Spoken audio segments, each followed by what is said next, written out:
We're incredibly grateful for your support. Before we begin today's tale, tell us, which city or country are you joining us from? We love connecting with our global audience. Now, let's dive into today's story. Chapter 1. The Ceremony. The Maxwell Harris Award for Innovation in Security Systems glinted under the chandeliers of the Grand Meridian Hotel ballroom. Dominic Voss stood backstage, straightening his tie in a mirror that reflected back 15 years of relentless work. At 42, his salt and pepper hair and the faint scar above his right eyebrow told stories of his time in naval intelligence before founding Sentinel Solutions. 5 minutes, Mr. Voss, the event coordinator said, clipboard in hand. Dominic nodded, his steel blue eyes scanning the crowd through the curtain gap. He spotted Vanessa immediately, his wife of 12 years, her auburn hair cascading over the emerald dress he'd bought for their anniversary. Even after all these years, the sight of her still stirred something in him. 12 years, 1 daughter, 3 homes, and countless sacrifices. Phoenix Sentinel, the software he'd developed that revolutionized threat detection in high-security facilities, had finally earned him industry-wide recognition. Tonight was supposed to be their victory. You built this from nothing, Theodore Bull Kazan said, clapping a massive hand on Dominic's shoulder. Bull had been with him since Annapolis, followed him through 3 deployments, and became his head of operations when they transitioned to civilian life. We built it, Dominic corrected him. Your name's on that award, not mine, Bull chuckled. Speaking of which, where's Isabel? Dominic frowned. Their 16-year-old daughter had promised to be here. She texted an hour ago. Debate team ran late. The coordinator returned. Mr. Voss, we're ready for you. As Dominic moved toward the stage, he noticed his wife slipping away from their table. She approached the bar where Lawrence Kessler stood, his new boss since Axion Defense Systems had acquired Sentinel Solutions last month. The acquisition had been Vanessa's idea. We've taken it as far as we can, she'd insisted. It's time to cash out. Dominic had resisted initially, but the 9-figure offer had been too substantial to dismiss. Still, something about relinquishing control to Axion unsettled him. The presenter began his introduction, but Dominic's attention remained fixed on Vanessa and Lawrence. They hadn't met before. Why wasn't she at their table waiting for his moment? He watched as Vanessa extended her hand to Lawrence, her body language shifting subtly. The tilt of her head, the light touch on Lawrence's arm as she laughed, signals Dominic recognized from when she'd first pursued him. Revolutionized security infrastructure worldwide. Please welcome Dominic Voss. Applause erupted, forcing Dominic's attention back to the ceremony. He stepped onto the stage, accepted the award, and delivered his prepared speech, all while part of his mind remained at the bar with his wife and Lawrence Kessler. After the speech, Dominic made his way through congratulatory handshakes toward Vanessa, but was intercepted repeatedly. By the time he approached the bar, neither Vanessa nor Lawrence was anywhere to be seen. Looking for someone?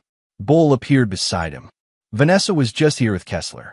I saw them head toward the garden terrace, Bull said, a hint of concern in his voice.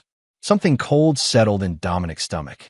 He moved toward the terrace doors, slipping past clusters of industry elites.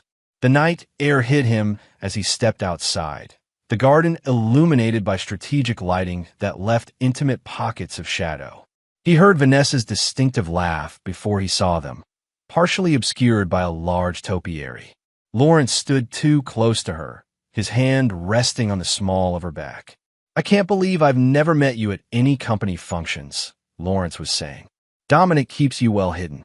That's because I'm not his wife, Vanessa replied, her voice carrying clearly in the night air. Dominic froze. Separated? Lawrence asked. Let's just say available, Vanessa smiled. I'm keeping my options open. Lawrence leaned closer. Your husband must be an idiot to let you out alone. I'm not married to an idiot anymore, Vanessa said with a laugh that sliced through Dominic like a blade. The weight of the award in Dominic's hand suddenly felt like lead. 12 years. He had missed Isabel's first steps because he was coding Phoenix Sentinel's core architecture. He had spent their 10th anniversary in a secure facility in Dubai, closing their biggest contract. Actually, Dominic said, stepping from the shadows, she is. Vanessa's expression transformed from flirtatious to shocked in an instant. Lawrence straightened, professional mask sliding back into place. Dominic, I was just congratulating. I heard exactly what you were doing. Dominic cut him off, his voice eerily calm. And what my wife was saying. Vanessa recovered quickly. Dom, don't be ridiculous. Lawrence and I were just. I'm not here to make a scene, Dominic said, his gaze boring into Vanessa. I simply wanted to let you know that I was looking for you, so we could leave. Isabel texted, she's waiting at home. Mr. Voss, Lawrence began, I assure you. Mr. Kessler, Dominic interrupted, we have a 9 o'clock meeting tomorrow to discuss the integration of Phoenix Sentinel into Axion's portfolio. I suggest we keep our relationship professional. Dominic turned and walked away, the weight of Vanessa's betrayal pressing down on him with each step. He didn't look back to see if she followed. In his mind, calculations were already beginning, silent, methodical, and precise. The instincts that had kept him alive in hostile territories now focused on a new mission. By the time Vanessa caught up to him at the valet stand, his decision was made. He would obtain evidence, secure assets, and prepare the battlefield. The woman beside him was no longer his wife, but an adversary who had made a critical miscalculation. Dom, you're overreacting, Vanessa hissed as they waited. It was just harmless flirting. Dominic looked at her, really looked at her, for the first time in years. The woman he'd built a life with now seemed like a stranger wearing a familiar face. What would you call telling another man you're not married? He asked quietly. A joke, obviously, she said, rolling her eyes. God, when did you become so insecure? Their car arrived, and they rode home in silence. When they pulled into their driveway, the house was dark. No Isabel. Vanessa checked her phone. She's staying at Mia's to work on their debate presentation. Another lie, Dominic thought. Isabel had texted him directly that she was coming home. The pieces were falling into place, and the picture they formed made his blood run cold. Later that night, while Vanessa slept, Dominic slipped into his home office. He opened a hidden safe behind a framed Navy commendation and removed a thumb drive containing contingency plans he had created years ago, a habit from his military days that he'd never abandoned. He inserted the drive into his computer and opened a file labeled Scorched Earth. The document contained detailed protocols for worst-case scenarios, including personal betrayal. He had created it hoping never to use it, but as the famous military adage went, hope for the best, plan for the worst. Dominic began to type, updating the protocol. By the time dawn broke over their suburban home, Phase 1 was ready to implement.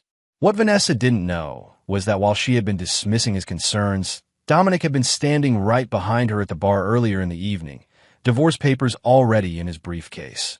Papers he had prepared weeks ago when his first suspicions arose. What she also didn't know was that unlike the man she had married, the man she had betrayed would never forgive and never forget. Chapter 2, Veiled Truths.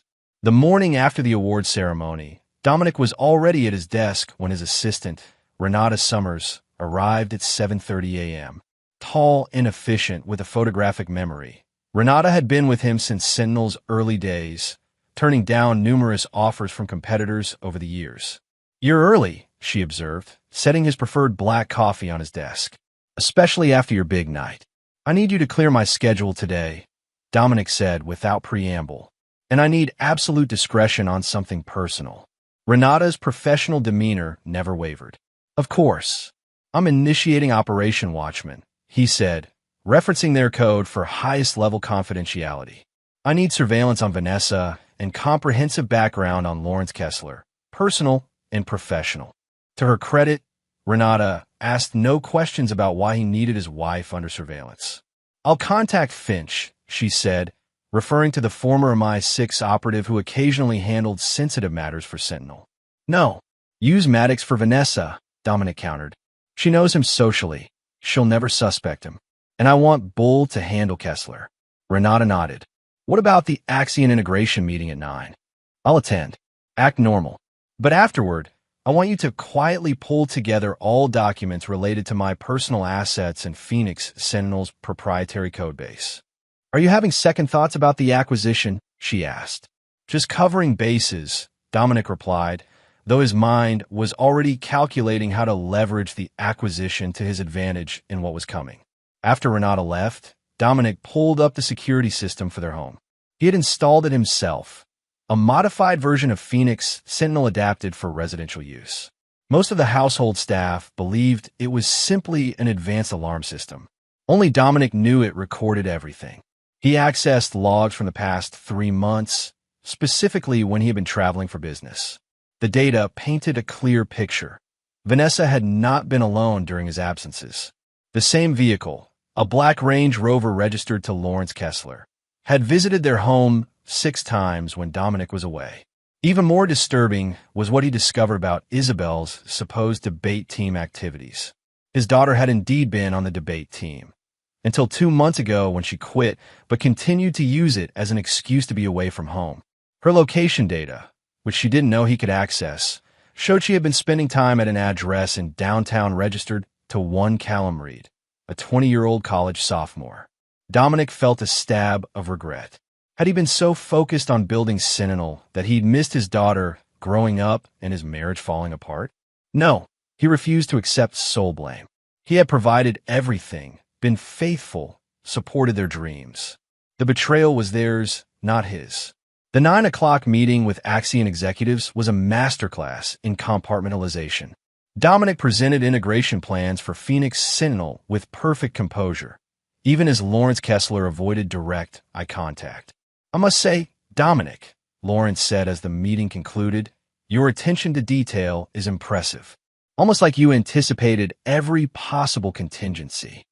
That's exactly what Phoenix Sentinel does, Lawrence, Dominic replied with a thin smile. It anticipates threats before they materialize. By afternoon, information began flowing in. Bull had uncovered that Lawrence Kessler had a pattern of pursuing the wives of men whose companies Axion acquired. In 3 previous cases, marriages had ended in divorce shortly after acquisitions. Maddox's initial surveillance revealed something even more damning. Vanessa had met Lawrence for lunch, then accompanied him to the Westin Hotel downtown. They emerged 2 hours later. The final blow came from Renata's findings on their finances. Vanessa had been systematically transferring small amounts from their joint accounts to a private account for over a year, accumulating nearly $300,000. There's more, Renata said, closing his office door. I found emails between Vanessa and Kessler dating back 6 months before the acquisition talks began. She approached him first, suggesting Sentinel might be available. The pieces clicked into place. Vanessa hadn't just been unfaithful. She had orchestrated the entire acquisition to maximize her financial gain before leaving him. That evening, Dominic returned home earlier than usual. Vanessa was surprised to find him in the kitchen, preparing dinner. What's the occasion? She asked cautiously. Can't a man cook for his wife? Dominic replied, his voice neutral as he poured her a glass of her favorite wine. Vanessa studied him. About last night? I'm sorry if I embarrassed you. Already forgotten, Dominic lied smoothly. I overreacted. The pressure of the acquisition has been getting to me. Relief washed over Vanessa's face. I'm glad you understand. I would never do anything to hurt you, Dom. Dominic smiled as he served the salmon he knew she loved. I know. By the way, I've been thinking about that vacation you want to take. Why don't we go to Bora Bora next month? Just the 2 of us. Really? Vanessa's eyes lit up. What about the Axion transition? Some things are more important, Dominic said, raising his glass. To us. As they clinked glasses, Dominic watched her sip the wine, unaware that he was already moving his most valuable assets beyond her reach. By morning, his personal offshore accounts would be reconfigured. The trust fund he had established for Isabel would be protected with new conditions, and the true value of Phoenix Sentinel's intellectual property would be secured in ways the acquisition agreement hadn't detected. Later, when Isabel came home, Dominic invited her into his study, something he rarely did. How's debate team? He asked casually. Isabel shifted uncomfortably. Good. We're preparing for state finals. Interesting, Dominic said, sliding a folder across his desk. Because according to the coach, you quit 2 months ago. The color drained from Isabel's face. Who is Callum Reed? He asked quietly. Dad, The truth, Isabel. Now, for the next hour, his daughter tearfully explained how she had been seeing Callum secretly because she knew neither of her parents would approve of the age difference. What truly stunned Dominic was her revelation that Vanessa knew about Callum. "Mom said she'd keep it from you if I covered for her sometimes," Isabel admitted.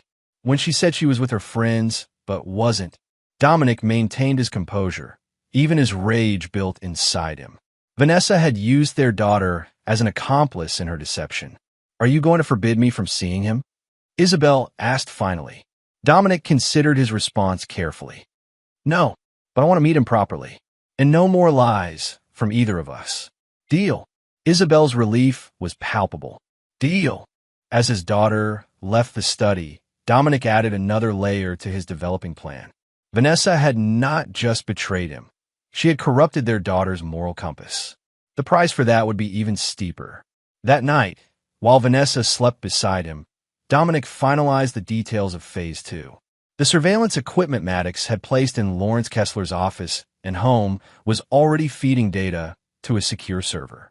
The banking algorithms he had designed were tracking financial movements, and the divorce papers in his safe had been updated with new information. The husband Vanessa thought she knew. The workaholic who could be manipulated, the man who would forgive to maintain appearances, was a fabrication. The real Dominic Voss, the strategist who had once orchestrated counterintelligence operations in hostile territory, was now fully awakened. And he never forgave betrayal. Chapter 3. The Architect. For the next 2 weeks, Dominic Voss lived a double life with surgical precision. To the outside world, including Vanessa, he was a devoted husband working through the Axion acquisition, planning their Bora Bora vacation, and even attending marriage counseling at Vanessa's suggestion. Behind this carefully constructed facade, he architected her downfall with the same methodical approach that had built Phoenix Sentinel. "The surveillance is comprehensive," Bull reported during a secure meeting at a warehouse Sentinel owned off books. "Kessler and Vanessa meet 3 times a week, usually at the Westin. They're getting careless." Dominic nodded, reviewing the surveillance photos spread across a metal table. "And the financial tracking?" Renata pulled up displays on multiple screens. "Vanessa's secret account shows regular deposits from Kessler totaling $50,000 over the past 3 months. Additionally, she's been researching property in Miami." "What about Kessler's position at Axion?" "That's where it gets interesting," Bull interjected. "He's been systematically dismantling your security protocols within Phoenix Sentinel since the acquisition. He's replaced key staff with his own people and modified core algorithms." "Which confirms my suspicion," Dominic said, his voice cold. "This was never about acquiring our technology to use it. It was about acquiring it to neutralize it." "Neutralize it for what purpose?" Renata asked. Dominic pulled up a classified document that his military contacts had provided. Axion just secured a $1.2 billion defense contract to protect critical infrastructure. They're using a security system called Aegis Shield. "Never heard of it," Bull frowned. "Because it didn't exist until recently," Dominic explained. "It's Phoenix Sentinel with the serial numbers filed off. Kessler is gutting our company to repurpose our technology without attribution or royalties." "That's corporate theft," Renata said. "Which is precisely what I needed to confirm," Dominic replied. Now we move to Phase 2. The plan Dominic unveiled was breathtaking in its complexity and ruthlessness. First, he had been secretly documenting Kessler's systematic dismantling of Phoenix Sentinel's proprietary technology. Second, he had used his considerable technological skills to create a digital backdoor into Axion systems. "Won't they detect this?" Bull asked. "Not when it's built into the core architecture they're stealing," Dominic explained. "They're so focused on repurposing our technology that they haven't realized I embedded a ghost protocol in the original code, one triggered specifically by the changes they're making." "What does this ghost protocol do?" Renata asked. "It creates an undetectable record of every modification, every file transfer, every stolen piece of intellectual property," Dominic said. "More importantly, it carries a verification signature that proves the original authorship. When activated, It will provide irrefutable evidence of corporate theft on a scale that would not only invalidate the defense contract, but potentially lead to federal charges. Bull whistled. That's the professional side. What about the personal? Dominic's expression hardened. Vanessa believes we're leaving for Bora Bora next Friday. Tickets are booked, resort reserved. What she doesn't know is that only her ticket is confirmed. She'll arrive to find Kessler waiting instead of me. A surprise arranged by her lover to help her relax before asking for the divorce she's been planning. How can you be sure Kessler will be there? Renata asked. Dominic slid across an email printout, a communication between Vanessa and Lawrence planning exactly this scenario. They've been arranging it for weeks. The irony is that they think I'm completely oblivious. And while they're in Bora Bora, Bull pressed. That's when we execute the main phase, Dominic said. With both of them out of the country, we'll activate the Ghost Protocol, documenting every instance of intellectual property theft. Simultaneously, we'll present evidence to the Department of Defense that their new security contractor has built their system on stolen technology. That will destroy Axion, Renata observed. Yes, Dominic agreed without emotion. And when Vanessa and Kessler return, they'll find their carefully constructed future in ruins. What about Isabel? Bull asked quietly. Dominic's expression softened slightly. I've arranged for her to visit MIT and Stanford that week. Universities she's interested in. She'll be isolated from the fallout. And I've established a trust fund for her that neither Vanessa nor I can touch. Her future is secure regardless of what happens. As the meeting concluded, Renata lingered behind. Dominic, I worked with you for 8 years. I've never seen this side of you. That's because it hasn't been necessary until now, he replied simply. Is there any scenario in which you would consider forgiveness? For Isabel's sake, if nothing else. Dominic's eyes turned cold again. Forgiveness requires remorse. Vanessa isn't remorseful for her betrayal, only potentially for its consequences. As for Kessler, he made a fatal error when he targeted my family and my life's work simultaneously. The week before the planned Bora Bora trip, Dominic became the model husband. He brought Vanessa flowers, took her to her favorite restaurants, and even surprised her with a diamond bracelet for their vacation. You've been so attentive lately, Vanessa remarked one evening as they sat on their patio. It reminds me of when we first met. I've been reflecting on what matters, Dominic said, the lie coming easily. I've been too focused on work for too long. Vanessa hesitated, then reached for his hand. I've made mistakes too, Dom. This trip, it's our chance to start fresh. For a moment, Dominic almost felt sorry for her. Almost. Then he remembered the surveillance photos, the secret account, the way she had manipulated their daughter. The momentary doubt hardened into resolve. The night before Vanessa's departure, she found Dominic in his study working late. Coming to bed? She asked, leaning against the doorframe in the silk nightgown he had once found irresistible. Soon, he promised. Just finalizing details for tomorrow. After she left, Dominic opened his safe and removed the divorce papers he had prepared. Tomorrow, while Vanessa boarded a flight, believing he would join her in paradise, these papers would be served to Lawrence Kessler's wife along with comprehensive evidence of her husband's affair. By the time Vanessa landed in Bora Bora to find Kessler waiting instead of her husband, the first domino would already have fallen. By the time she returned, her entire world would be unrecognizable. Dominic closed the safe, a sense of cold satisfaction settling over him. In naval intelligence, he had learned that the most devastating attacks were those the enemy never saw coming until it was too late to counter them. And Vanessa had never truly known the man she had married, or the enemy she had created. Chapter 4, Paradise Lost. The morning of Vanessa's departure dawned with picture-perfect weather, as if nature itself was complicit in Dominic's deception. He drove her to the airport, her Louis Vuitton luggage loaded in the trunk, her excitement palpable as she chattered about the overwater bungalow he had reserved. I still can't believe you're flying in tomorrow, Vanessa said as they approached the departure terminal. The old Dominic would never leave business unfinished. The old Dominic had different priorities, he replied, helping the curbside attendant with her bags. I've realized some things are irreplaceable. The double meaning of his words was lost on her. Vanessa kissed him goodbye, a lingering kiss that might have meant something once. "This trip is going to change everything," she promised. "I'm counting on it," Dominic said with a smile that didn't reach his eyes. As her figure disappeared through the security checkpoint, Dominic checked his watch.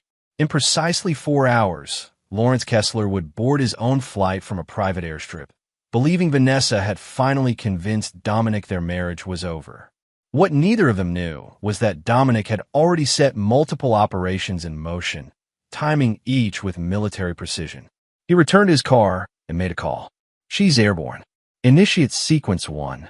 At exactly 11 a.m., Yvonne Kessler, Lawrence's wife of 21 years, received a courier delivery at her Pilates class. The package contained comprehensive evidence of her husband's affair with Vanessa, including photographs, hotel receipts, and text message transcripts. Also included were records of financial transactions showing how Lawrence had been diverting marital assets to fund his rendezvous. Accompanying these was a personal note from Dominic expressing his regret at being the bearer of such news, along with contact information from Margaret Walsh, the most ruthless divorce attorney in the state, whose retainer Dominic had already paid. By noon, the Department of Defense received an anonymous but meticulously documented report detailing how Axion's new Aegis Shield security system was built on stolen intellectual property from Phoenix Sentinel. The report included technical specifications proving the theft, along with the Ghost Protocol's verification data that established timeline and ownership. At 12:30 p.m., similar packages arrived at the offices of the SEC, the FBI's Corporate Crimes Division, and 3 national technology journalists known for their exposés on corporate malfeasance. By 1 p.m., as Vanessa's plane crossed the Pacific, Dominic sat in the office of Judge Carlton Wheaton, a former Navy colleague who now presided over the district court, requesting emergency injunctions against Axion for intellectual property theft and expedited divorce proceedings based on documented infidelity. "These are serious allegations, Dominic," Judge Wheaton said, reviewing the evidence, "and highly unusual procedures you're requesting." "The circumstances are unusual, Your Honor," Dominic replied. "The timing is critical. Both parties are currently fleeing the country with illicit funds and stolen intellectual property." By 3 p.m., as Lawrence Kessler's private jet took off, federal agents arrived at Axion headquarters with warrants to secure all servers and documents related to the Aegis Shield project. At 5 p.m., Dominic met with Isabel at her favorite sushi restaurant. She had just returned from her college tours, excited about Stanford's computer science program. "Where's Mom?" she asked, noticing Vanessa's absence. Bora Bora," Dominic replied calmly. "And we need to have an honest conversation." Over the next hour, Dominic explained to his daughter that he and Vanessa would be divorcing. He detailed Vanessa's affair with Lawrence Kessler, showing her select evidence that didn't expose her mother's worst behaviors but established the truth. Isabel's initial shock gave way to tears, then anger. "Is that why you've been asking about Callum? To get evidence for your divorce?" "No," Dominic said firmly. "That was about making sure you were safe. Which brings me to another matter. You used lies about debate team to cover for your mother's affair. Did she ask that of you directly?" Isabel looked down. "She said it would just upset you if you knew she was going out with her friends so often." "I didn't know about him." "I believe you," Dominic said, reaching for her hand. "But from now on, complete honesty between us. No exceptions." "What happens now?" Isabel asked, her voice small. "Now I protect what matters most. You and what I've built," Dominic replied. "Your mother has made her choice. We'll make ours." Later that evening, as Vanessa's plane landed in Tahiti for her final connection to Bora Bora, Dominic received a call from Bull. "The DoD has frozen the Aegis Shield contract pending investigation," Bull reported. "Axion stock has already dropped 17% in after-hours trading. The board has called an emergency meeting for tomorrow morning." "And Kessler's wife?" "Filed for divorce 2 hours ago with Margaret Walsh." Judge Wheaton granted the emergency petition to freeze all marital assets. "Kessler's accounts are locked down tight." Dominic smiled coldly. Perfect timing. In the South Pacific, Vanessa deplaned in Bora Bora, expecting to find a resort representative holding a sign for Mr. and Mrs. Voss. Instead, she found Lawrence Kessler waiting with champagne and a smug smile that suggested he had orchestrated the perfect romantic surprise. What neither of them yet realized was that the paradise they had envisioned, a new life funded by Dominic's wealth and built on Axion's stolen success, was already crumbling like a sandcastle at high tide. 12 hours later, as Vanessa and Lawrence sipped champagne in their overwater bungalow, blissfully unaware of the destruction unfolding thousands of miles away, Dominic executed the final element of Sequence 1. He personally delivered a package to Meredith Sinclair, Axion's ambitious CFO, who had always resented Lawrence's meteoric rise. The package contained irrefutable evidence that Lawrence had been systematically embezzling from Axion's R&D budget to fund his personal expenses and affair with Vanessa. "This is extraordinary," Meredith said, paging through the documents. "Why bring this to me instead of the authorities?" "The authorities already have their copies," Dominic replied. "But I thought Axion deserved the opportunity to address this internally before the media circus begins. I'm still invested in Phoenix Sentinel's success, even if certain leadership decisions have been disappointing." Understanding dawned in Meredith's eyes. "You want me to present this to the board before Lawrence returns?" "I'm simply providing information," Dominic said with calculated modesty. "What Axion does with it is entirely up to its leadership."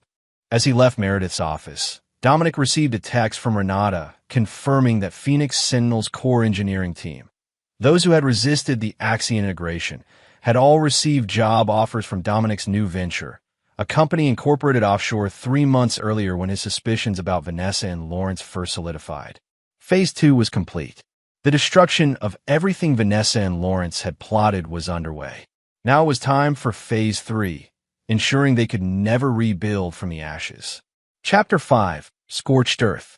3 days into their Bora Bora getaway, Lawrence Kessler's satellite phone rang as he and Vanessa lounged beside their private infinity pool.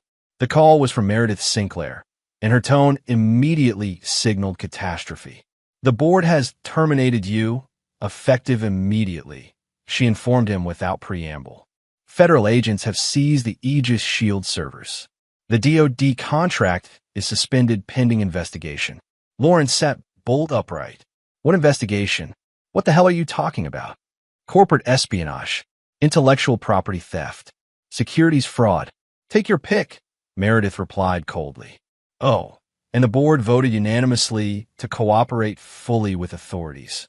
We're turning over everything, Lawrence." "This is absurd," Lawrence sputtered. "I'm coming back immediately." "I wouldn't," Meredith advised.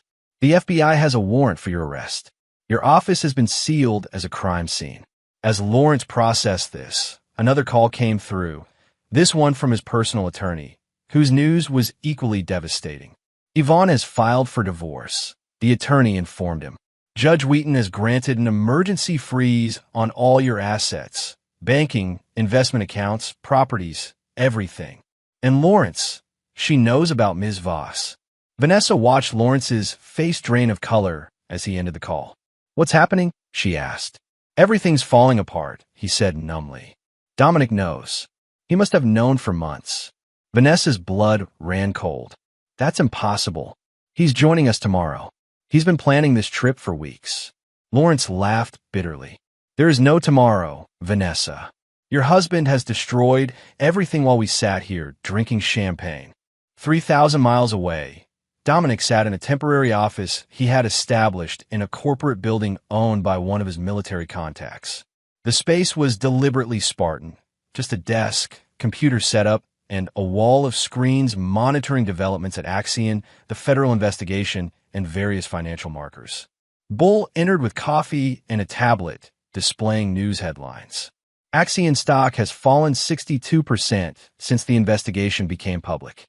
They're facing class action lawsuits from shareholders, and 3 major clients have already suspended their contracts. "And Kessler's personal situation?" Dominic asked. "His assets remain frozen. The forensic accountants Margaret Walsh brought in have documented systematic diversion of marital assets. He'll be lucky if Yvonne doesn't end up with everything." Dominic nodded, satisfied with this dimension of his plan. "What about our new venture?" "Chimera Security is fully operational," Bull confirmed. 70% of Phoenix Sentinel's original engineering team has signed on. The DoD has already reached out about fast-tracking security clearances for the team. And Vanessa? Bull hesitated. She's tried calling you 27 times in the past 6 hours. Text 2. Increasingly desperate. Let her stew, Dominic said coldly. She'll be more receptive to terms when she fully comprehends her situation. Later that day, Dominic met with his divorce attorney, Preston Miles, a former JAG officer known for his ruthless efficiency in high-net-worth divorces. The preliminary hearing is scheduled for next Monday, Preston informed him. Given the documented infidelity and Judge Wheaton's familiarity with the case, I anticipate favorable terms. I want full custody of Isabel, Dominic stated flatly. She's 16, Preston reminded him. The court typically considers the child's preference at that age. I'm aware. I've already discussed it with her. She'll be testifying about her mother's pattern of deception, including how Vanessa manipulated her into providing alibis for the affair. Preston nodded appreciatively. That will be compelling. What about division of assets? I've already secured the intellectual property through Chimera. The offshore accounts were never in Vanessa's name. The house, her jewelry, her car, she can keep them. I want her to have just enough to think she salvaged something, but not enough to ever be comfortable. And Kessler? He'll be returning to face federal charges. Let the system handle him, Dominic said dismissively. His reputation is ruined, his career over, his marriage destroyed. The federal prosecution is simply the formal epilogue to his downfall. 5 days after Vanessa and Lawrence had departed for what they thought would be the beginning of their new life, they returned separately to the ruins of their old ones. Lawrence was arrested at the airport on multiple federal charges related to corporate espionage and securities fraud. Vanessa, arriving on a later flight, found the locks changed at her home and security personnel politely but firmly informing her that she was welcome to collect personal items under supervision, as specified in the temporary order issued by Judge Wheaton. When she finally reached Dominic by phone, his voice was calm and clinical. Welcome back. I trust Bora Bora was everything you hoped for. Dom, please, Vanessa began, her voice breaking. This is insane. We can talk about this. There's nothing to discuss, he interrupted. Preston Miles has the divorce agreement. It's generous, all things considered. You get the house, your vehicles, your personal possessions, and a lump sum that should sustain you comfortably if managed properly. And if I don't sign, then we proceed to trial, where your affair becomes public record, including how you used our daughter to cover your tracks. Isabel will testify, Vanessa. Consider that before you decide. The silence on the other end of the line told Dominic everything he needed to know about her calculation. Why are you doing this? She finally asked, her voice small. People make mistakes, Dom. Marriages hit rough patches. This wasn't a rough patch, Dominic corrected her. This was a calculated betrayal. You approached Kessler 6 months before the acquisition talks. You orchestrated the sale of my company to your lover. You diverted funds to a secret account. You used our daughter as your accomplice. These aren't mistakes, Vanessa. They're choices. I never meant to hurt you, she insisted. No, Dominic agreed coldly. You simply meant to use me until you didn't need me anymore. The error in your calculation was thinking I wouldn't notice or that I wouldn't respond decisively when I did.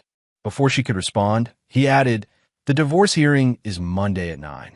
Preston will email the details. I suggest you find adequate representation. As he ended the call, Dominic felt neither satisfaction nor sorrow. This was simply the execution of a necessary operation, surgical, precise, and proportional to the threat. That evening, Isabel returned from staying with a friend to find Dominic waiting in the kitchen of the modern downtown loft he had purchased the previous month, a fresh start for both of them. Mom called me, she said, setting down her backpack. She was crying, saying you've turned me against her. And what did you tell her? Dominic asked, continuing to prepare dinner as if they were discussing the weather. That she turned me against her when she made me lie for her. Isabel replied with a maturity that made Dominic proud despite the circumstances. She said you're being cruel, that normal people try to work through problems. Dominic set down the knife he was using to chop vegetables. Do you think I'm being cruel? Isabel considered this seriously. I think you're being you, Dad. When someone crosses a line with you, there's no going back. That's how you've always been. Does that disappoint you? No, she said after a moment. It makes me feel safe, actually, because I know you'd do anything to protect what matters to you. Dominic nodded, understanding the implicit message. She needed to know she still mattered to him, that she wasn't collateral damage in his war against her mother. You are what matters most, Isabel, he said simply. Everything else can burn if it means keeping you safe and securing your future. Later that night, after Isabel had gone to bed, Dominic received a call from Bull. Lawrence Kessler is requesting a meeting. Denied, Dominic said automatically. He says he has information about Vanessa you don't know, something that will be relevant before the divorce is finalized. Dominic considered this. Kessler was desperate, facing financial ruin and potential imprisonment. This was likely a ploy to negotiate some form of leniency. Arrange it, he finally decided. Neutral location, full security protocols. The following morning, Dominic met Lawrence Kessler in a private room at the Federal Detention Center where he awaited trial. Gone was the polished executive who had smugly pursued Vanessa at the award ceremony. In his place sat a hollow-eyed man in a jumpsuit, the consequences of his choices etched on his face. Make it quick, Dominic said without preamble. You have 5 minutes of my time. You've been thorough, Lawrence acknowledged, a hint of professional admiration in his voice. More thorough than I anticipated. But there's something you missed about Vanessa. I doubt that, Dominic replied coldly. Lawrence slid a folder across the table. I wasn't her first, just her most ambitious. Dominic opened the folder to find evidence of 2 previous affairs Vanessa had conducted. One with a tennis instructor 3 years earlier, another with a business associate of Dominic's the year before meeting Lawrence.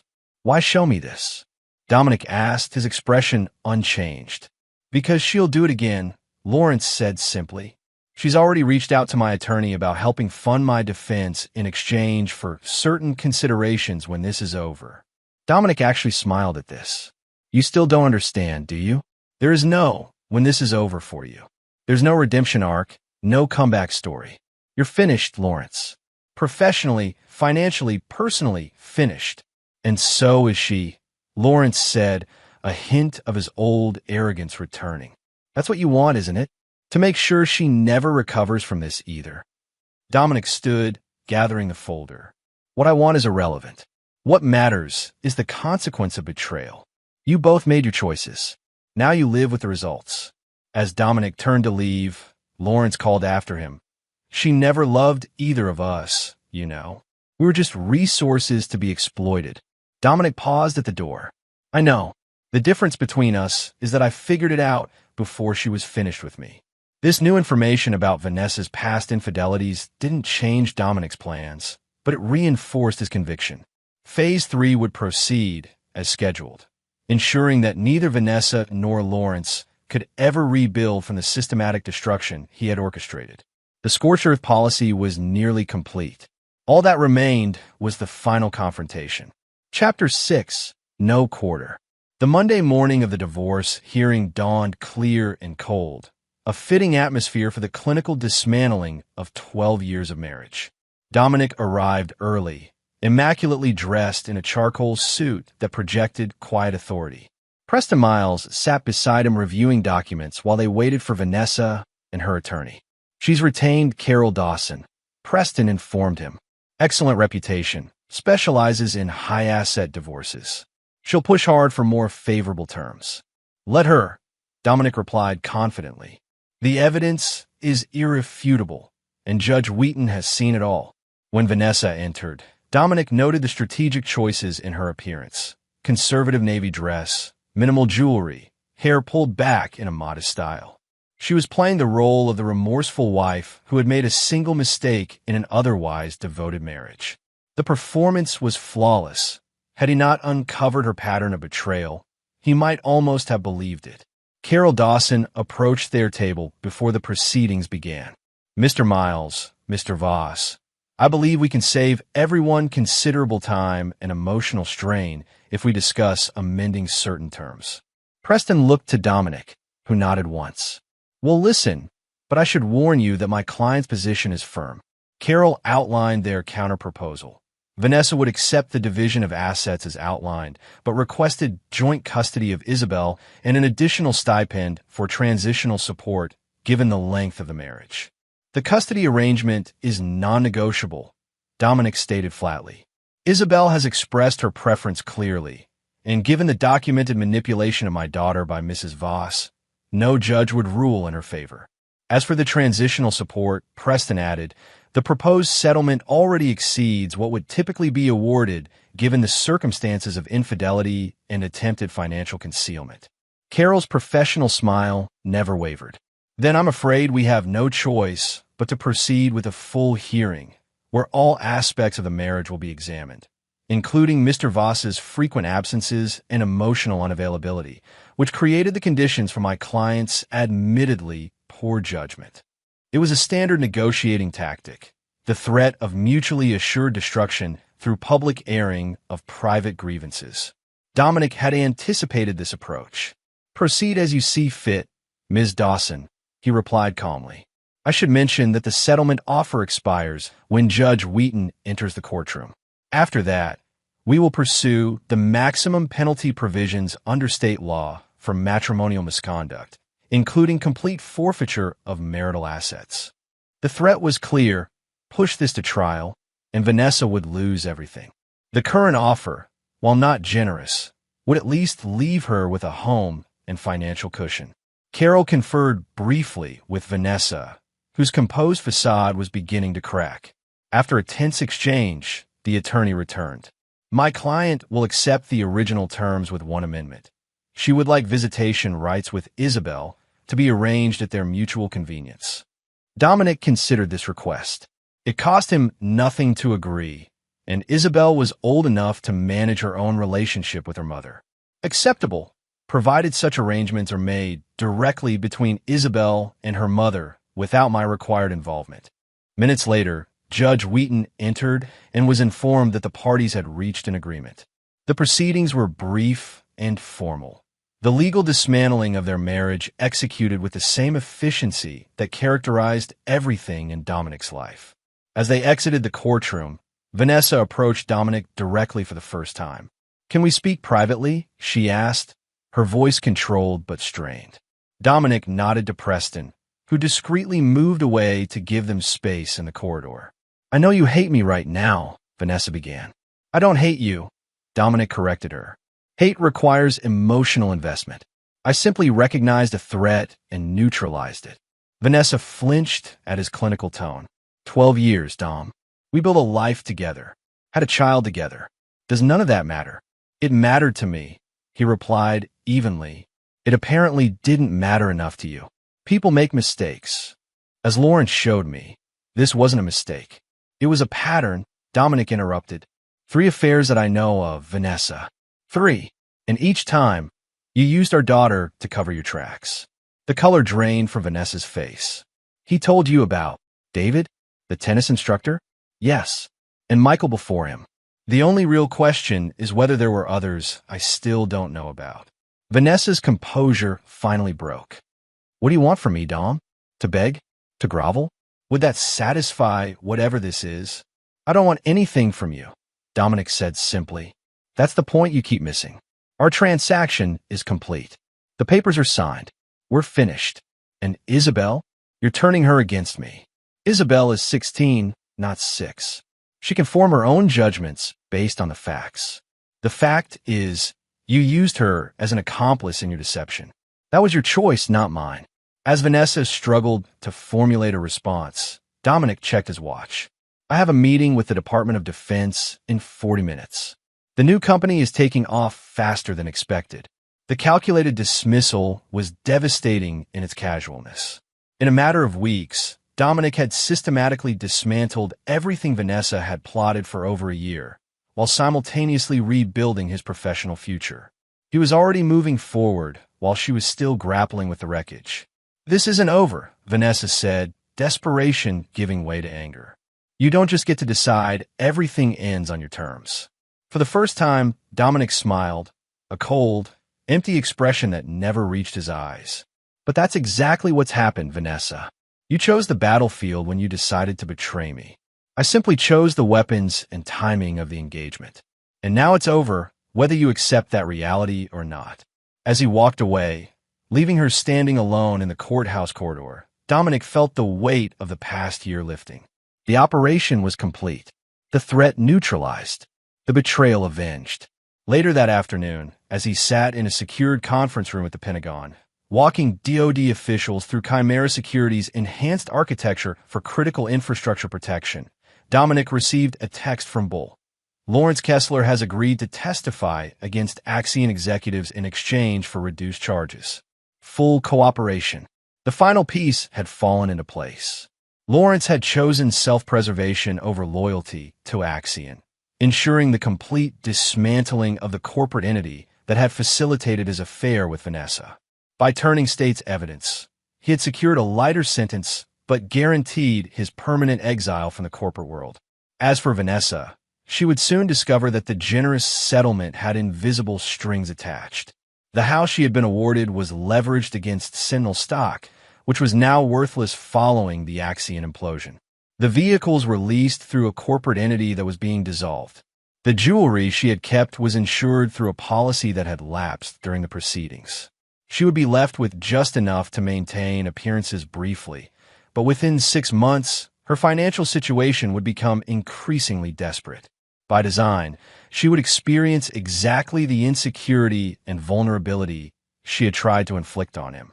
Dominic had learned in naval intelligence that true victory wasn't achieved by destroying an enemy completely. It was achieved by leaving them intact enough to serve as a visible warning to others who might consider following the same path. Vanessa and Lawrence would be those warnings, living testaments to the cost of betraying Dominic Voss's trust. Chapter 7. Calculated Ruins. 6 months after the divorce, Dominic stood at the floor-to-ceiling windows of Chimera Security's new headquarters, overlooking the city from 40 floors up. The company had expanded rapidly, securing contracts that Axion had lost in the wake of the scandal, recruiting top talent from across the industry, and establishing itself as the premier security solution for critical infrastructure.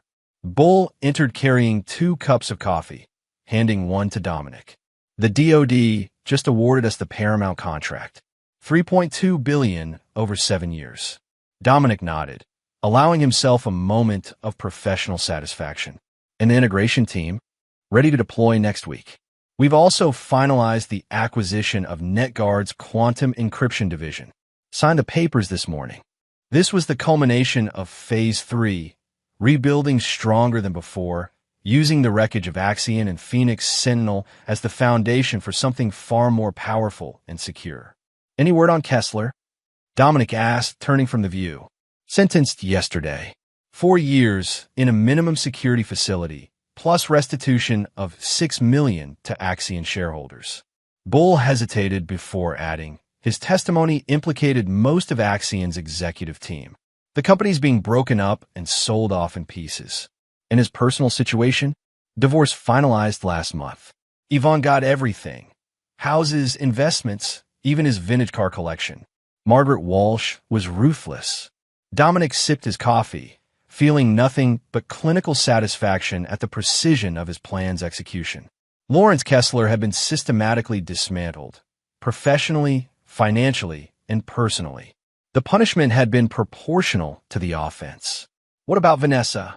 Dominic asked, though he already knew most of the details from the discreet surveillance he maintained. The foreclosure on the house goes through next week, Bull reported.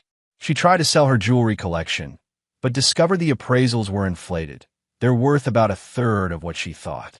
She's been applying for marketing positions, but hasn't found anything substantial. This, too, was by design. Dominic had made subtle but effective calls to contacts throughout the industry, ensuring that Vanessa's employment prospects remained limited to entry-level positions far below her previous lifestyle.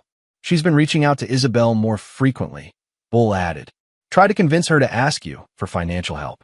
And how did Isabel respond? She told Vanessa that she needed to solve her own problems. Said she learned from you that actions have consequences. Dominic felt a genuine smile form, the first in months. Isabel had flourished in the aftermath of the divorce, throwing herself into school and early college courses. Her relationship with Dominic had deepened into one of mutual respect and honest communication. She had even brought Callum to dinner, and while Dominic had reservations about the age difference, he recognized that the young man genuinely cared for his daughter. "Sir," Renata interrupted from the doorway, "your 2 o'clock is here." "Patrick Sinclair from the NSA." "Thank you, Renata. Show him in." As Bull departed, he paused. "One more thing. Lawrence Kessler left a message through his attorney. He wants to meet before reporting to prison next month." "Denied," Dominic said without hesitation. "There's nothing more to discuss." The meeting with the NSA representative went smoothly, opening doors to classified contracts that would cement Chimera's position in the security landscape for years to come. As Dominic walked Patrick out, they passed the operations center where dozens of engineers worked on Chimera's evolved architecture. Phoenix Sentinel Reborn with enhanced capabilities and stronger protections. "Impressive operation," Patrick commented. "Hard to believe you built this from scratch in less than a year." "Not from scratch," Dominic corrected him. "From the lessons of what came before." That evening, as Dominic prepared dinner at his loft, Isabel returned from debate practice, for real this time, having rejoined the team and led them to state finals. "Dad, have you seen this?" she asked, showing him a news alert on her phone. The headline read, "Former Axion executive found dead in apparent suicide." Dominic took the phone, reading about how Arnold Reeves, Axion's former CTO, who had been indicted alongside Lawrence Kessler, had taken his own life rather than face trial. "Did you know him?" Isabel asked.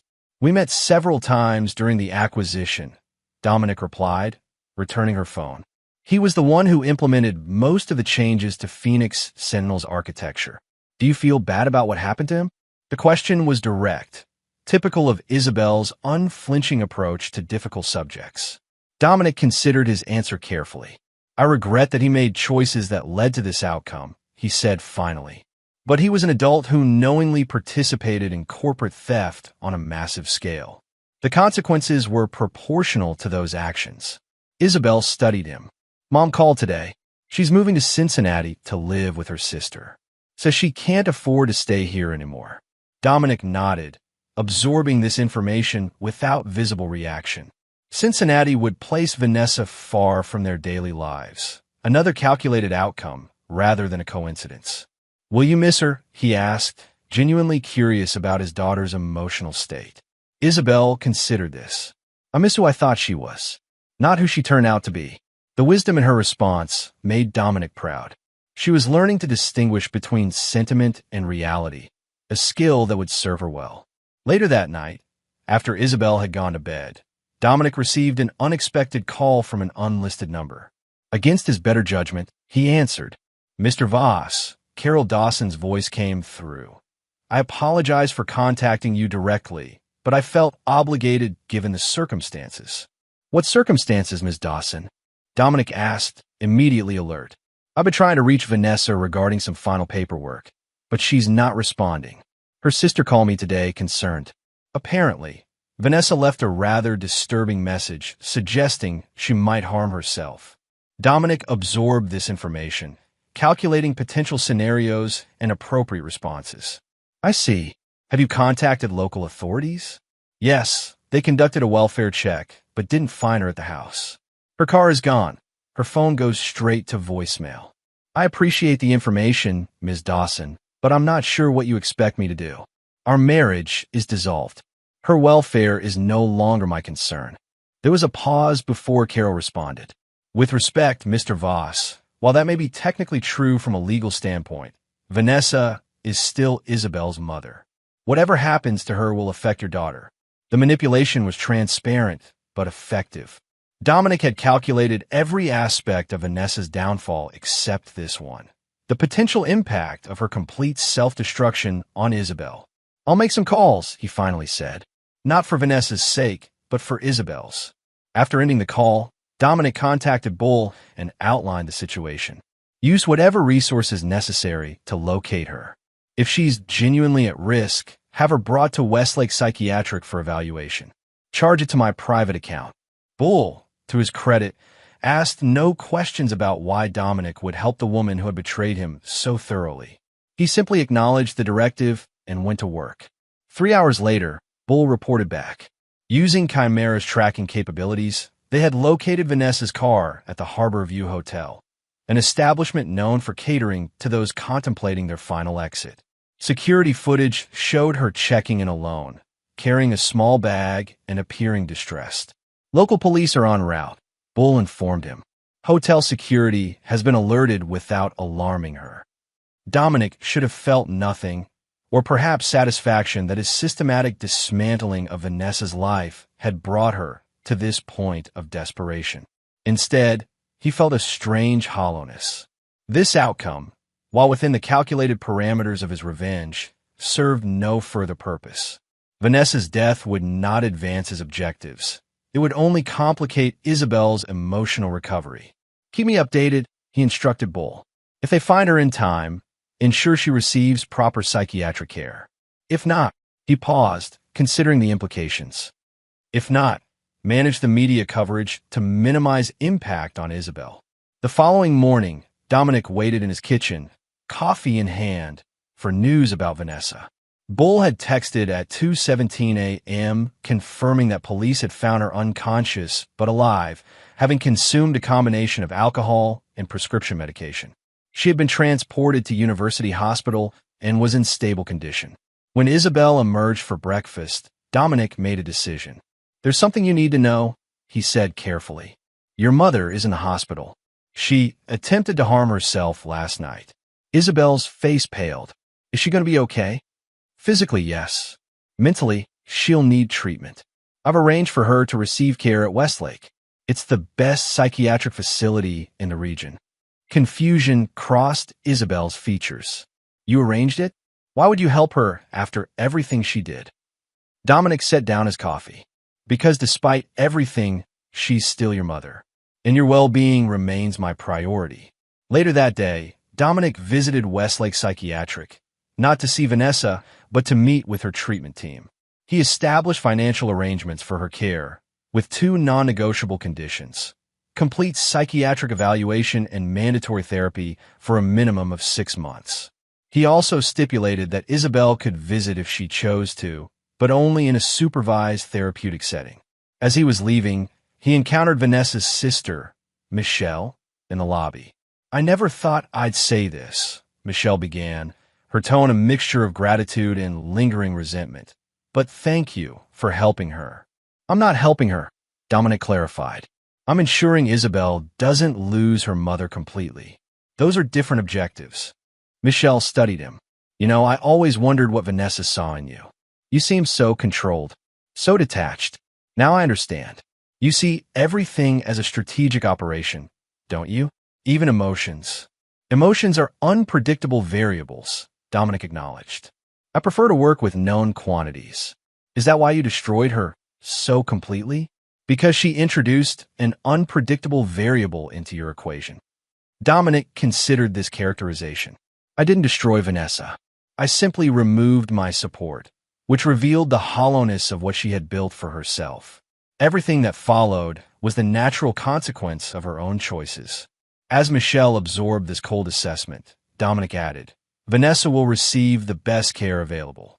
When she's stabilized, she'll have resources to establish a modest but sustainable life in Cincinnati. Not for her sake, but for Isabel's. That's my final calculation in this equation.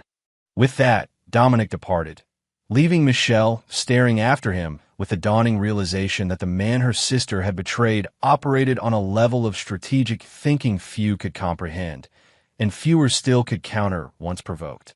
The ruins of what had once been his marriage, his company, and his trust had been calculated down to the smallest detail. And from those ruins, he had built something stronger, more secure, and entirely under his control, just as he had always intended. Chapter 8, Reckonings. 9 months after Vanessa's hospitalization, life had settled into a new normal. Chimera Security had expanded globally, with offices in London, Singapore, and Dubai. The Pentagon had classified Phoenix Sentinel's successor program as a critical national security asset. and Dominic had established himself as the preeminent authority on infrastructure security, testifying before congressional committees and advising foreign governments. Isabel had been accepted to Stanford with a full academic scholarship, her debate championship and perfect SAT scores opening doors that even Dominic's influence couldn't have secured. She had matured through the crucible of family trauma, emerging as a thoughtful young woman who balanced her father's analytical precision with an emotional intelligence all her own. On a crisp autumn morning, Dominic sat in his office reviewing quarterly projections when Renata appeared in his doorway.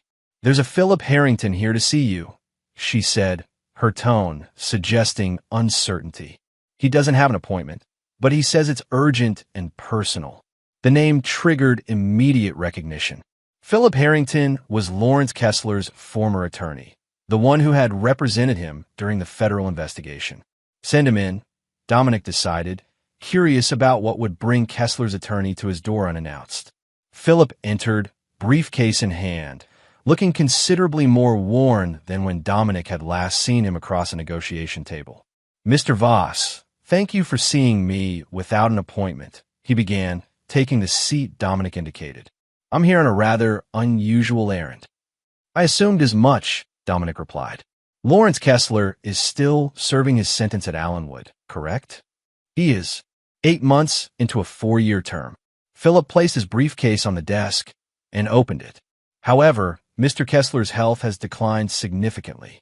He's been diagnosed with an aggressive form of pancreatic cancer. The prognosis is not favorable." Dominic absorbed this information without visible reaction. "I'm sorry to hear that. However, I fail to see how this concerns me."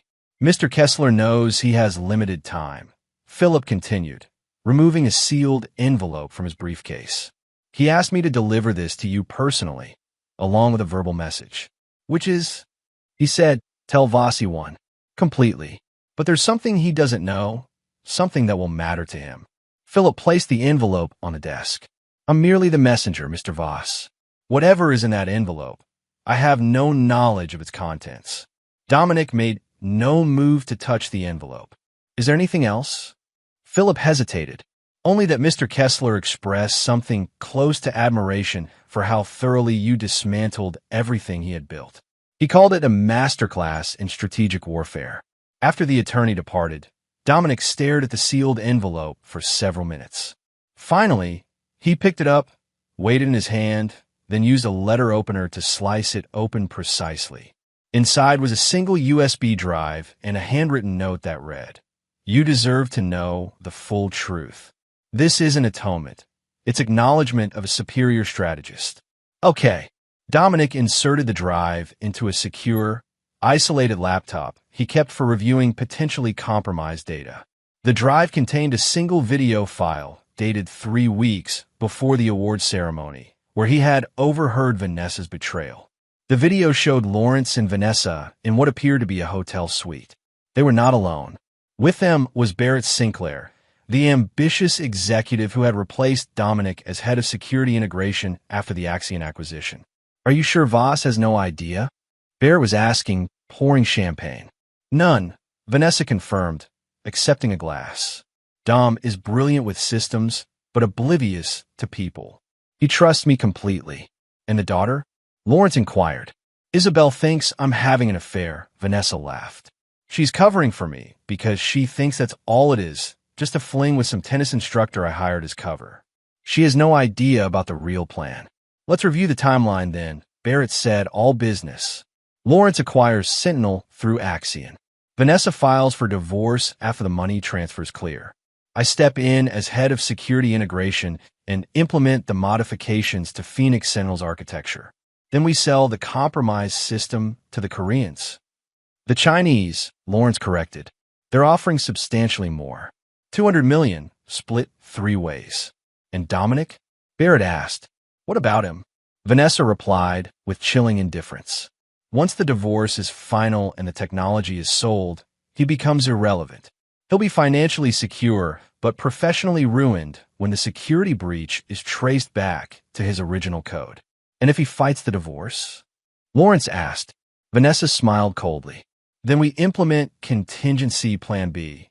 Isabel has been recording his late-night work sessions for months, at my suggestion, because I told her I was worried about his mental health. The recordings show him talking to himself, working through security scenarios that, taken out of context, could easily be framed as paranoid delusions. Add in a few strategic prescriptions for sleep aids that can have psychological side effects, and we have everything needed to question his stability. The casual cruelty of the plan, using his own daughter to gather material that could be weaponized against him, struck Dominic like a physical blow. This wasn't just betrayal. It was a comprehensive campaign to destroy him professionally and personally. The video continued for another 20 minutes, detailing more aspects of their plan, including how they would systematically dismantle his reputation in the industry after the security breach was discovered. When the video ended, Dominic sat motionless, processing this new information. The plan he had overheard and disrupted had been far more sinister than a simple affair in corporate acquisition.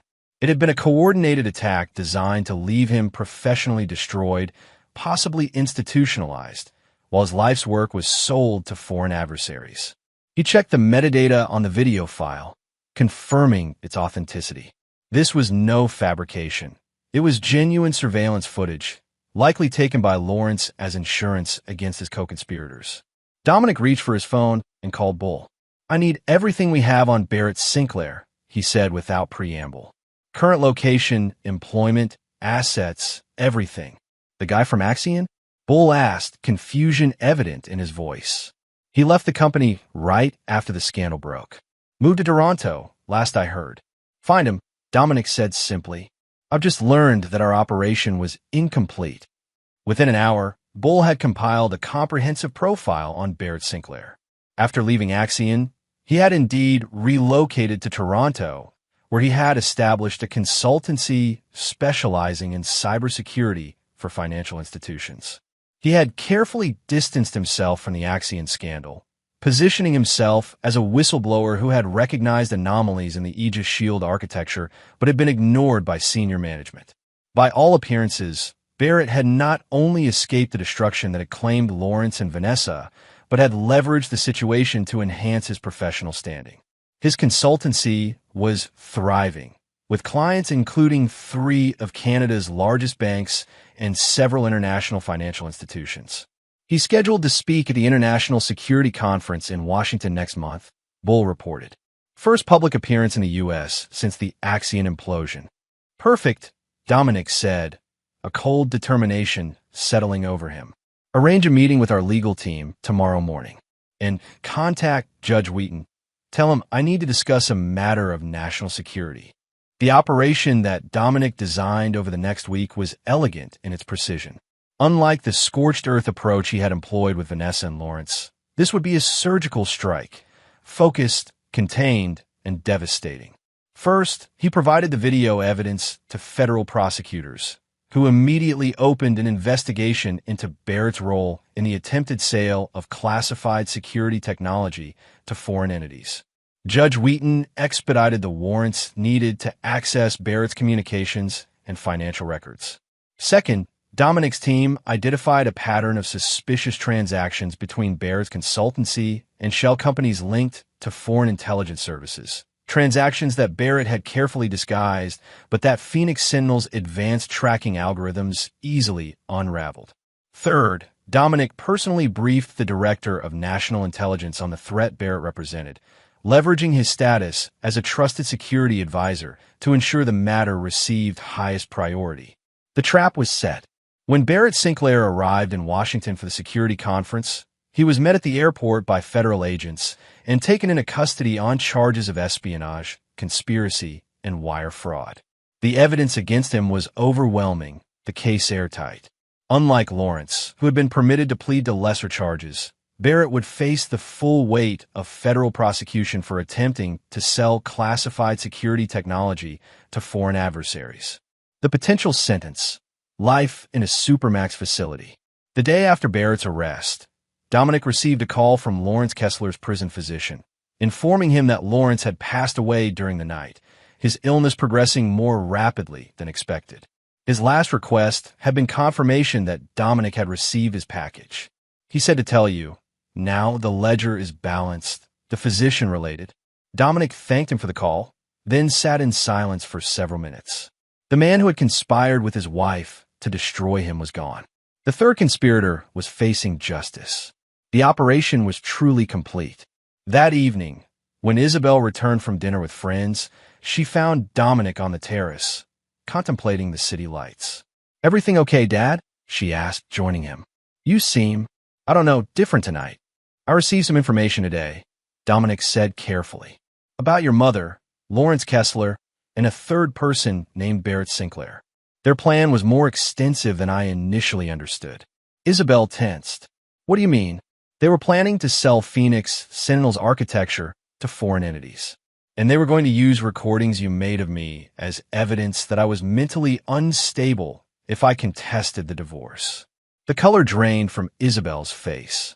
"Recordings? I never." Understanding dawned in her eyes.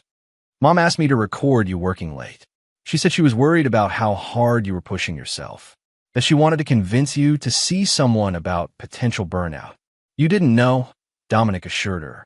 "You were being manipulated, just as I suspected."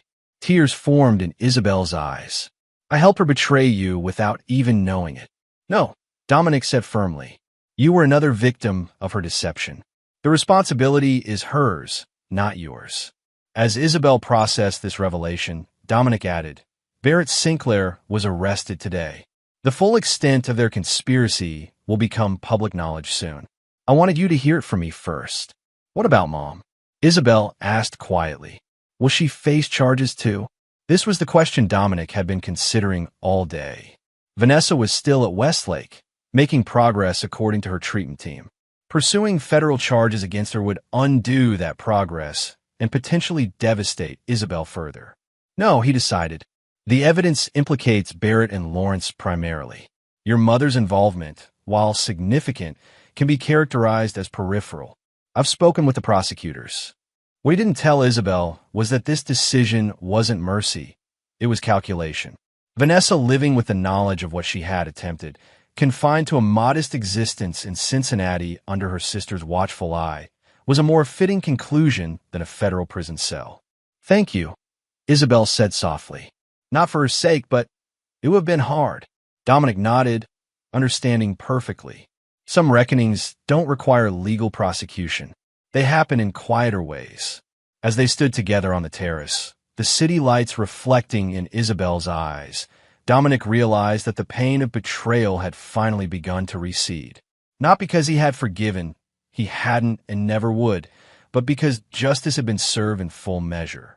The operation was complete, the threat neutralized, the future secured, and unlike the conspirators who had targeted him, Dominic Voss remained standing, stronger, more vigilant, and utterly uncompromising in his response to betrayal.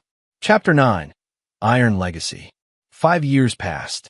Chimera Security had become the dominant force in global infrastructure protection, with Dominic Voss recognized internationally as a visionary in the field. The company's market valuation had exceeded $20 billion, and its systems protected everything from power grids to financial networks across 6 continents. Isabel had graduated from Stanford with dual degrees in computer science and international relations, joining Chimera as head of their new quantum encryption division despite numerous offers from tech giants and intelligence agencies. At 23, she had already patented 3 security algorithms and published 2 peer-reviewed papers on next-generation threat detection. On a clear spring morning, Dominic sat in his executive suite reviewing the final details of Chimera's largest acquisition to date, a European AI security firm whose neural network technology would integrate seamlessly with Phoenix Sentinel's latest iteration. A knock at his door preceded Bull's entrance. Though they both had significant gray in their hair now, Bull remained Dominic's most trusted lieutenant and confidant. "Package from Cincinnati," Bull said, placing a small box on Dominic's desk. Passed all security protocols. Dominic recognized the handwriting on the label immediately, Vanessa's. In the years since her breakdown, she had maintained minimal contact, sending Isabel birthday and Christmas cards, and occasionally reaching out to Dominic regarding practical matters related to their long-dissolved marriage. After her discharge from Westlake, Vanessa had settled into a quiet life in Cincinnati, working as an assistant manager at an art gallery owned by a friend of her sister's. According to the discreet monitoring Dominic still maintained, she lived modestly in a small apartment, dated occasionally but never seriously, and had developed a reputation as a knowledgeable, if somewhat melancholy presence in the local arts community. Dominic opened the package carefully. Inside was a small wooden box containing his grandfather's pocket watch, a family heirloom he had given Vanessa on their 5th anniversary, which she had taken during the divorce. Accompanying it was a handwritten note. Dominic, I found this while reorganizing my apartment. It belongs in your family, perhaps someday, with Isabel. I have no right to keep it. I won't ask for forgiveness. We both know that door closed long ago. But as I continue my therapy, I'm learning to acknowledge reality rather than hide from it. The reality is that I betrayed not just you, but also our daughter and myself. You were right in everything you said that day at the courthouse. It wasn't a mistake or a momentary lapse. It was a pattern of choices that revealed fundamental flaws in my character. The consequences you ensured I faced were harsh but fair. I've heard about Isabel's success from Michelle, who follows the tech news. You raised an extraordinary daughter, largely without my help. That will always be my greatest regret. Take care of yourself and her. Vanessa. Dominic closed the box containing the watch and returned it to the drawer of his desk. There was no emotion attached to this gesture from Vanessa, no softening of his position, no consideration of what might have been. The watch was a family heirloom that belonged in his possession to eventually pass to Isabel. Vanessa had merely returned what was not hers to keep. Later that afternoon, Dominic attended the quarterly board meeting where Chimera's continued expansion was approved unanimously. As he exited the boardroom, he found Isabel waiting in the executive lounge. How did it go? She asked, falling in a step beside him. Unanimous approval, Dominic replied. The quantum division's projections were particularly impressive. You've done exceptional work. I had a good teacher, Isabel said with a smile. Then, more seriously, I received a card from Mom yesterday. She mentioned she had sent you something. Your great-grandfather's pocket watch, Dominic confirmed. A family heirloom. Isabel nodded, processing this. Do you ever think about her? About what happened? Dominic considered the question carefully. Not in the way you might imagine. I think about the lessons, about trust, verification, and consequences. Those lessons built Chimera and shaped our security philosophy. But not about her as a person, as your wife of 12 years. That person never truly existed. Isabel, Dominic said gently. The woman I believed I married was a construction, partly my projection, partly her deception. The real Vanessa was revealed in her choices and actions. They walked in silence for a moment before Isabel spoke again. Callum proposed last night. Dominic stopped walking, turning to face his daughter. And your answer? I told him I needed to think, Isabel admitted. After everything with you and Mom, I guess I'm cautious about marriage. That's understandable, Dominic acknowledged. But Callum isn't Lawrence Kessler, and you're not Vanessa. Their failures don't predict your future. What would you do if you were me? Dominic chose his words carefully. I would recognize that caution is wisdom, not fear. I would establish verification systems, transparent communication, shared values, mutual respect. And I would remember that trust is earned continuously, not granted permanently. Isabel considered this, then smiled. You just described a security protocol for marriage. The principles are universal, Dominic replied with a rare smile. Whether protecting critical infrastructure or building a life partnership. That evening, they dined together at the revolving restaurant atop the city's tallest building, a tradition they had established for celebrating major company milestones. As they discussed the European acquisition and Isabel's quantum encryption breakthroughs, Dominic felt a profound satisfaction that transcended professional accomplishment. From the ashes of betrayal, he had built not just a corporate empire, but a legacy embodied in his daughter, brilliant, ethical, and clear-eyed about both human potential and human frailty. I've been thinking about Barrett Sinclair, Isabel said unexpectedly as their dessert arrived. His parole hearing is next month. His attorney has been making a case about his exemplary behavior and genuine remorse. Dominic's expression didn't change.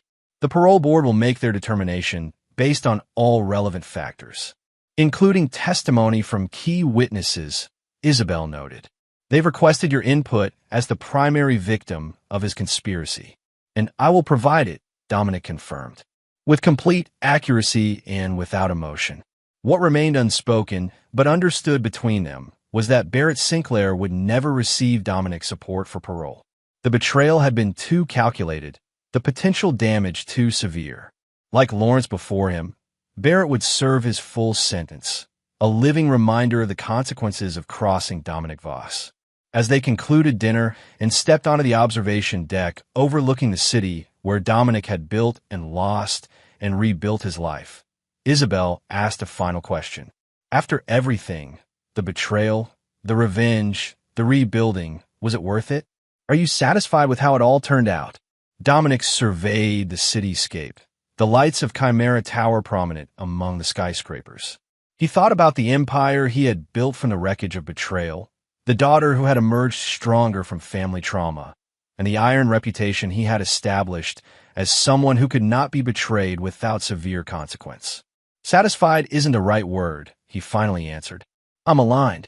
My external reality now matches my internal understanding of how consequences should follow actions. There's a clarity in that alignment that brings a certain peace. Isabel absorbed this characteristically precise answer. And forgiveness? Mom has tried, in her way, to make amends. Forgiveness is overrated, Dominic said simply. Understanding is more valuable. I understand exactly who Vanessa is, who Lawrence was, who Barrett remains. I understand the choices they made and why the consequences they faced were proportional and just. That understanding is complete without forgiveness. As they left the observation deck and descended to where their car waited, Dominic reflected that his response to betrayal had defined not just the past 5 years, but likely the rest of his life. He had not just survived betrayal. He had transformed it into the foundation for something stronger, more resilient, and ultimately more successful than what had been lost. The husband who had overheard his wife renounce their marriage at an awards ceremony had emerged not as a victim, but as an architect of meticulous consequence. The man who had walked away from that overheard conversation with divorce papers already in his briefcase had proven that betrayal was not something he suffered. It was something others would forever regret attempting. And in this iron legacy, Dominic Voss had found not happiness in the conventional sense, but something he valued more highly. Absolute alignment between action and consequence, between betrayal and justice, between the world as it was and the world as it should be. It was, in the final calculation, enough. And there you have it. Another story comes to an end. What did you think? I'd love to hear your thoughts in the comments below.